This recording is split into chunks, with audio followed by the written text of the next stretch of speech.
Marcos, capítulo 4. Jesus começou a ensinar outra vez, na beira do lago da Galileia. A multidão que se ajuntou em volta dele era tão grande que ele entrou e sentou-se num barco perto da praia onde o povo estava. Jesus usava parábolas para ensinar muitas coisas. Ele dizia: escutem, certo homem saiu para semear, e quando estava espalhando as sementes, algumas caíram na beirada do caminho, e os passarinhos comeram tudo. Outra parte das sementes caiu num lugar onde havia muitas pedras e pouca terra. As sementes brotaram logo porque a terra não era funda. Mas quando o sol apareceu, queimou as plantas e elas secaram porque não tinham raízes.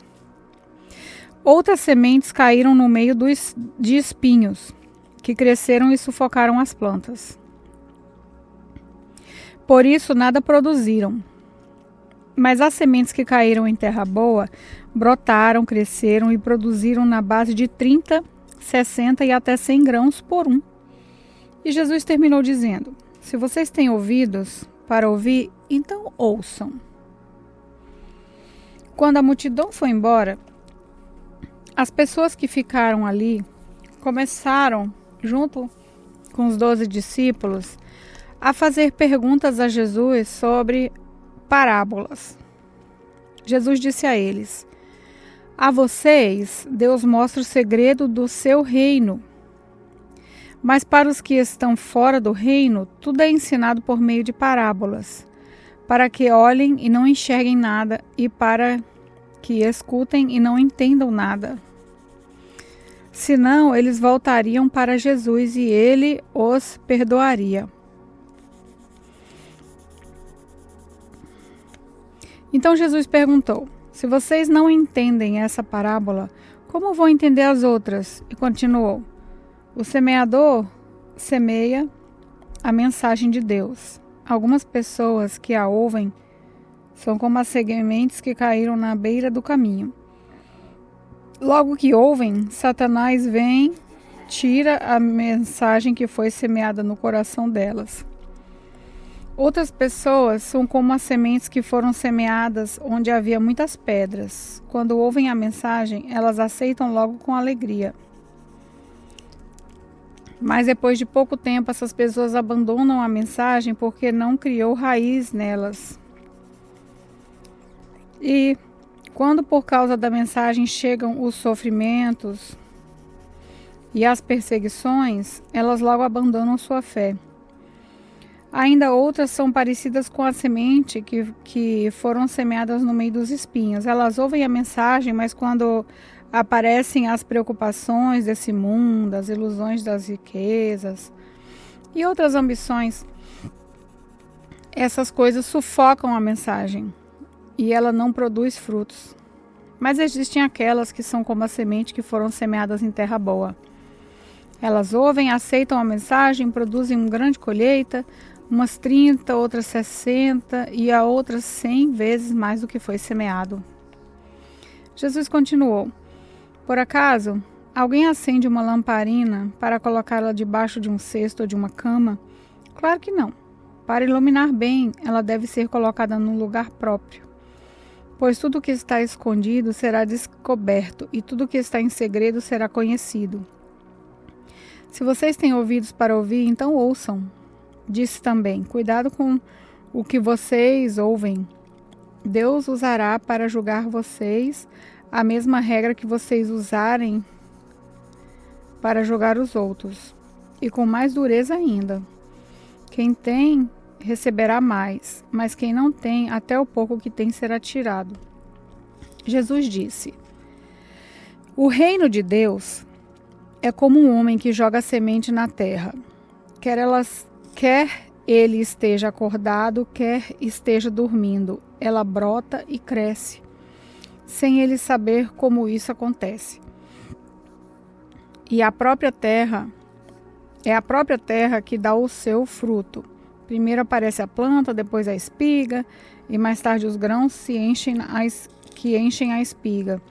Quando as espigas ficam maduras, o homem começa a cortá-las com a foice, pois chegou o tempo da colheita. Jesus continuou: com o que podemos comparar o reino de Deus? Que parábola podemos usar para isso? Ele é como uma semente de mostarda, que é a menor de todas as sementes, mas depois de semeada, cresce muito, até ficar a maior de todas as plantas. E os seus ramos são tão grandes que os passarinhos fazem ninhos entre as suas folhas. Assim, usando muitas parábolas como estas, Jesus falava ao povo de um modo que eles podiam entender. E só falava com eles usando parábolas, mas explicava tudo em particular aos discípulos. Naquele dia de tardinha, Jesus disse aos discípulos: vamos para o outro lado do lago. Então eles deixaram o povo ali, subiram no barco em que Jesus estava e foram com ele. E outros barcos o acompanharam. De repente, começou a soprar um vento muito forte, e as ondas arrebentavam com tanta força em cima do barco que ele já estava ficando cheio de água. Jesus estava dormindo na parte de trás do barco, com a cabeça na almofada. Então os discípulos o acordaram e disseram: Mestre, nós vamos morrer. O Senhor não se importa com isso? Então ele se levantou, falou duro com o vento e disse ao lago: Silêncio, fique quieto. O vento parou e tudo ficou calmo. Aí ele perguntou: por que vocês são assim tão medrosos? Vocês ainda não têm fé? E os discípulos, cheios de medo, diziam uns aos outros: que homem é esse que manda até no vento e nas ondas? Marcos capítulo 5. Jesus e os discípulos chegaram à região de Gerasa, no lado leste do lago da Galileia. Assim que Jesus saiu do barco, foi encontrar-se com ele um homem que estava dominado por um espírito mau. O homem vinha do cemitério, onde estava morando. Ninguém conseguia prendê-lo, nem mesmo usando correntes. Muitas vezes já tinha amarrado as suas mãos e os seus pés com correntes de ferro. Mas ele quebrava tudo e ninguém conseguia dominá-lo. Passava os dias e as noites nos montes e entre os túmulos, gritando e se ferindo de propósito com pedras. Ele viu Jesus de longe, correu, caiu de joelho diante dele e gritou: Jesus, Filho do Deus Altíssimo, o que o Senhor quer de mim? Em nome de Deus eu peço, não me castigue. Ele disse isso porque Jesus havia mandado: Espírito mau, saia desse homem. Jesus perguntou: como é que você se chama? Ele respondeu: o meu nome é Multidão, porque somos muitos. E pedia com muita insistência a Jesus que não expulsasse os espíritos maus para fora daquela região. Acontece que num morro perto dali havia muitos porcos comendo. Os espíritos pediram a Jesus com insistência: nos mande ficar naqueles porcos, nos deixe entrar neles. Ele deixou, e os espíritos saíram do homem e entraram nos porcos. E estes, que eram quase 2.000, se atiraram morro abaixo, para dentro do lago e se afogaram. Os homens que estavam tomando conta dos porcos fugiram e espalharam a notícia na cidade e nos campos. Muita gente foi ver o que havia acontecido. Quando chegaram perto de Jesus, viram um homem que antes estava dominado por demônios e ficaram espantados porque ele estava sentado, vestido e no seu perfeito juízo. Os que tinham visto tudo aquilo lhes contaram o que havia acontecido com o homem e com os porcos. Então começaram a pedir com insistência a Jesus que saísse da terra deles. Quando ele estava entrando no barco, o homem curado pediu com insistência: me deixe ir com o Senhor, mas Jesus não deixou. E disse: volte para casa e conte aos seus parentes o que o Senhor lhe fez e como ele foi bom para você. Então ele foi embora e contava na região das 10 cidades o que Jesus tinha feito por ele. E todos ficaram admirados. Jesus voltou para o lado oeste do lago e muitas pessoas foram lhe encontrar. foram se encontrar com ele na praia. Um homem chamado Jairo, chefe da sinagoga, foi e se jogou aos pés de Jesus, pedindo com muita insistência: a minha filha está morrendo, vem comigo e põe a mão sobre ela para que ela sare e viva. E Jesus foi com ele. Uma grande multidão foi junto e o apertava de todos os lados. Chegou ali uma mulher que fazia 12 anos que estava com uma hemorragia. Havia gastado tudo o que tinha, tratando-se com muitos médicos. Estes a fizeram sofrer muito, mas, em vez de melhorar, ela estava piorando cada vez mais. Ela havia escutado falar de Jesus. Então, entrou no meio da multidão e, chegando por trás dele, tocou na sua capa, pois pensava assim: se eu apenas tocar na capa dele, ficarei curada. Logo, o sangue parou de escorrer e ela teve certeza de que estava curada. No mesmo instante, Jesus sentiu que havia saído um poder. Então virou-se no meio daquela multidão e perguntou: quem foi que tocou na minha capa? Os discípulos responderam: o Senhor está vendo como essa gente está apertando de todos os lados e ainda pergunta isso? Mas Jesus ficou olhando em volta para ver quem tinha feito aquilo. Então a mulher, sabendo o que lhe havia acontecido, atirou-se aos pés dele, tremendo de medo, e contou tudo. Jesus disse: minha filha, você sarou porque teve fé. Vá em paz. Você está livre do seu sofrimento. Jesus ainda estava falando quando chegaram alguns empregados da casa de Jairo e disseram: seu Jairo, a menina já morreu. Não aborreça mais o mestre. Mas Jesus não se importou com a notícia e disse a Jairo: não tenha medo, tenha fé. Jesus deixou que fossem com ele Pedro e os irmãos, Tiago e João, e ninguém mais. Quando entraram na casa de Jairo, Jesus encontrou ali uma confusão geral, com todos chorando alto, gritando. Então ele disse: por que tanto choro e tanta confusão? A menina não morreu, ela está dormindo. Então eles começaram a caçoar dele. Mas Jesus mandou que todos saíssem e, junto com os 3 discípulos e o pai da menina, entrou no quarto onde ela estava, pegou-a pela mão e disse: Talita cumi, isso quer dizer: menina, eu digo a você, levante-se. No mesmo instante, a menina, que tinha 12 anos, levantou-se e começou a andar, e todos ficaram muito admirados. Então Jesus ordenou que de jeito nenhum espalhassem a notícia dessa cura e mandou que dessem comida à menina. Marcos capítulo 6. Jesus voltou com seus discípulos para a cidade de Nazaré, onde ele tinha morado. No sábado, começou a ensinar na sinagoga. Muitos que o estavam escutando ficaram admirados e perguntaram: de onde é que esse homem consegue tudo isso? De onde vem essa sabedoria dele? Como é que faz esses milagres? Por acaso ele não é o carpinteiro, filho de Maria? Não é irmão de Tiago, José, Judas e Simão? Seus irmãos não moram aqui? Por isso ficaram desiludidos com ele. Mas Jesus disse: um profeta é respeitado em toda parte, menos na sua terra, entre os seus parentes e a sua própria casa. Ele não pôde fazer milagres em Nazaré, a não ser curar algumas doentes, pondo as mãos sobre eles, e ficou admirado com a falta de fé que havia ali. Jesus ensinava nos povoados que havia perto dali. Ele chamou os 12 discípulos e os enviou 2 a 2, dando-lhes autoridade para expulsar espíritos maus. Deu ordem para não levarem nada na viagem, somente uma bengala para se apoiar. Não deviam levar comida nem sacola, nem dinheiro. Deviam calçar sandálias e não levar nenhuma túnica a mais. Disse ainda: quando vocês entrarem numa cidade, fiquem hospedados na casa em que forem recebidos até saírem daquela cidade. Mas, se em algum lugar as pessoas não quiserem recebê-los, nem ouvi-los, vão embora. E na saída sacudam o pó das suas sandálias, como sinal de protesto contra aquela gente. Então os discípulos foram e anunciaram que todos deviam se arrepender dos seus pecados.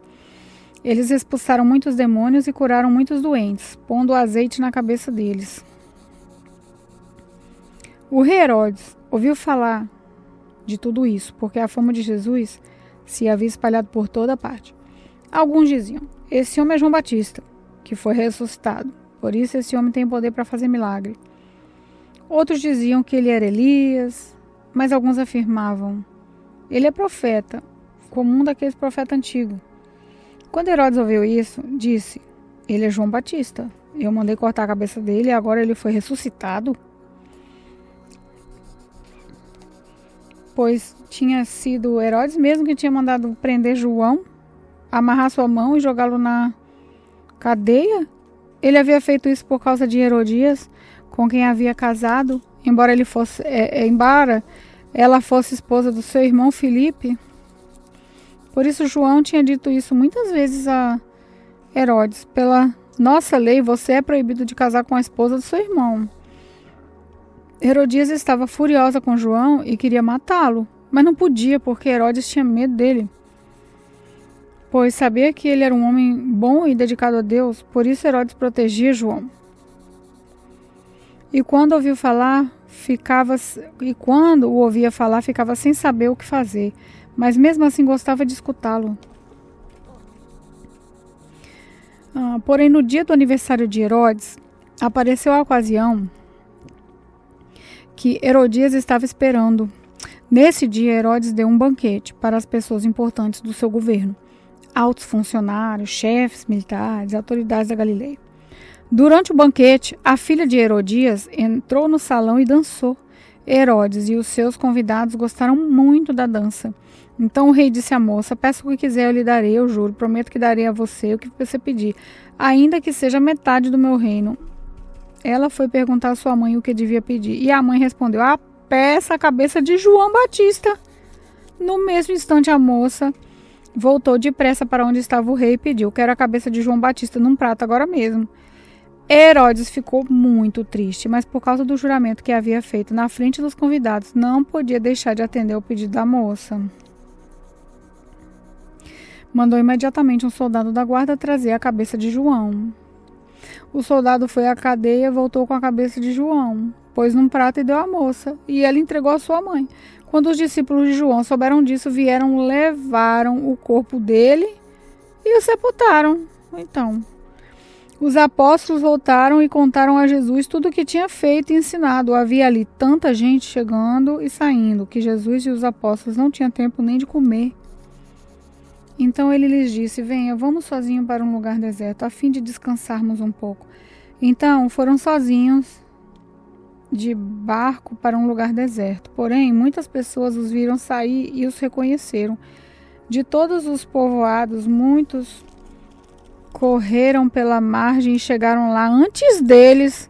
Quando Jesus desceu do barco, viu a multidão e teve pena daquela gente, porque pareciam ovelhas sem pasto, sem pastor, e começou a ensinar muitas coisas. De tardezinha, os discípulos chegaram perto de Jesus e disseram: já é tarde, esse lugar é deserto, manda essa gente embora, a fim de que vão aos sítios e povoados perto daqui e comam alguma coisa para comer. Comprem alguma coisa para comer. Mas Jesus respondeu: deem vocês mesmos comida para eles, aí. Os discípulos disseram: para comprarmos pão para toda essa gente, nós precisaríamos de 200 moedas de prata. Jesus perguntou: quantos pães vocês têm? Vão ver. Os discípulos foram ver e disseram: 5 pães e 2 peixes. Então Jesus mandou o povo sentar em grupo na grama verde. Todos se sentaram em grupos de 100 e 50. Aí Jesus pegou os 5 pães e os 2 peixes, olhou para o céu, deu graças a Deus, depois partiu os pães e os entregou aos discípulos para que eles distribuíssem ao povo. E também dividiu os 2 peixes com todos. Todos comeram e ficaram satisfeitos. E os discípulos ainda recolheram 12 cestos cheios de pedaços de pão e de peixe. Foram 5.000 homens que comeram os pães. Logo depois, Jesus ordenou aos discípulos que subissem no barco e fossem na frente para o povoado de Betsaida, no lado leste do lago. Enquanto ele mandava o povo embora, depois de se despedir dos discípulos, Jesus subiu um monte a fim de orar ali. Quando chegou a noite, o barco estava no meio do lago e Jesus estava em terra sozinho. Ele viu que os discípulos estavam remando com dificuldade porque o vento soprava contra eles. Já de madrugada, entre as 3 e as 6 horas, Jesus foi até lá, andando em cima da água e ia passar diante deles. Quando viram Jesus andando em cima da água, os discípulos pensaram que ele era um fantasma e começaram a gritar. Todos ficaram apavorados com o que viram. Mas logo Jesus falou com eles, dizendo: Coragem, sou eu, não tenham medo. Aí subiu no barco com eles e o vento se acalmou. Os discípulos estavam completamente apavorados e que a mente deles estava fechada. E eles não tinham entendido o milagre dos pães. Jesus e os discípulos atravessaram o lago e chegaram à região de Genezaré, onde amarraram o barco na praia. Quando desceram do barco, o povo logo reconheceu Jesus. Então, eles saíram correndo por toda aquela região, começaram a trazer os doentes nas camas e os levaram para o lugar onde sabiam que Jesus estava. Em todos os lugares aonde ele ia, isso é, nos povoados, nas cidades, nas fazendas, punham os doentes nas praças e pediam a Jesus que os deixasse pelo menos tocar na barra da sua roupa. E todos os que tocavam ficavam curados.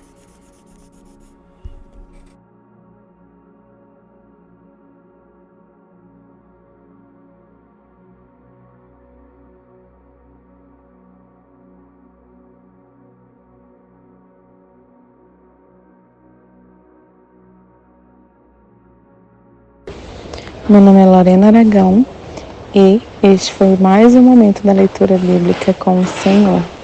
Vamos orar? Pai, nosso Abba, nosso Paizinho, nós estamos aqui, Senhor, diante da Tua presença, após a leitura da Tua palavra, felizes, Senhor, por essa palavra que nos confronta e ao mesmo tempo nos ensina, ao mesmo tempo, Senhor, nos abraça, nos acolhe, nos direciona, nos levanta. Muito obrigada, Senhor, pela Tua palavra, que a Sua palavra, Senhor, ela possa ser o nosso maior desejo diário de consumo e que nós possamos, Senhor, guardá-la em nossos corações. Guardá-la, Senhor, como uma semente, Senhor, uma semente fértil que possa florescer e dar bons frutos, Pai. Que assim seja, Pai, a Tua palavra nas nossas vidas e que o nosso coração ele seja sempre inclinado para obedecer os ensinamentos, Pai, da Tua palavra. Como é bom, Senhor, sentir a Tua presença. Como é bom, Senhor, ver o Senhor se revelando quem o Senhor é através da Sua palavra. Como é bom, Jesus, Te conhecer melhor. Muito obrigada, Jesus, por se revelar, Senhor, através da Sua palavra para nós. E declaramos em nome de Jesus, que assim como o Senhor nos direciona e nos ensina acerca de uma vida diante de Ti, através dessa palavra reveladora, nós queremos, Senhor, nós queremos colocar em prática todos os Seus ensinamentos. Em nome de Jesus, essa oração que fazemos a Ti. Amém.